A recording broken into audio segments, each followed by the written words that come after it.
Grazie, buongiorno a tutti i presenti.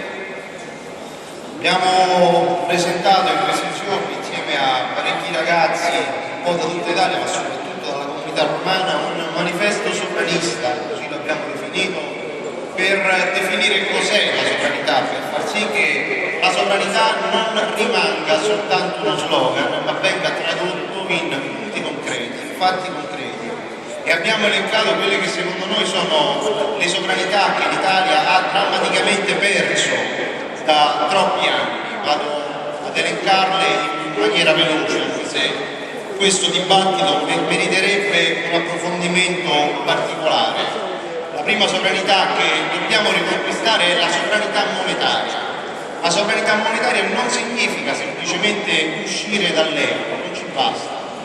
Se domani noi dobbiamo avere sovranità monetaria, significa che il nostro popolo non si deve indebitare con nessuno del proprio denaro come accade oggi. Oggi prendiamo in prestito il nostro denaro da una banca che lo crea da nulla.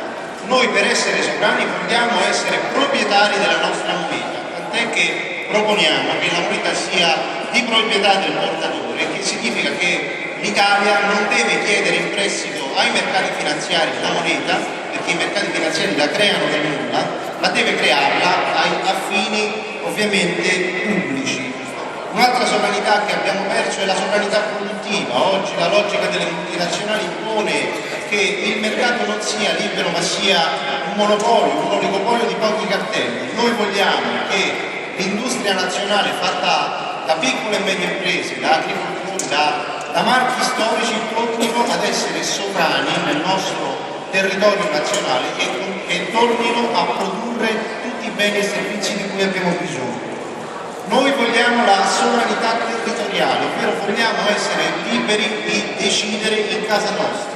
Noi vogliamo che ogni centimetro quadrato del nostro suolo nazionale risponda alle esigenze del popolo italiano e non di nessun altro.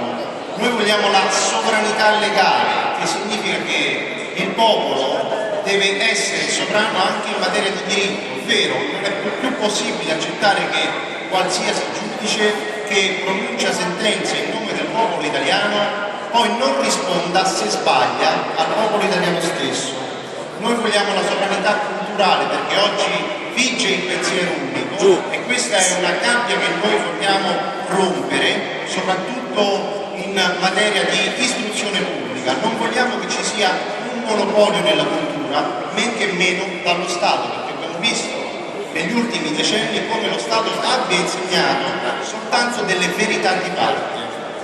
Noi vogliamo la sovranità sulla salute, ovvero vogliamo restituire ad ogni individuo di scegliere in totale autonomia, in totale libertà la sua cura, ovviamente corredata dall'opportuno supporto scientifico, ma non è possibile imporre soltanto determinate cure e magari mettere da parte quelle cure che forse spaventano gli interessi della Big Pharma, delle grandi cause, delle grandi società multinazionali farmaceutiche multinazionali.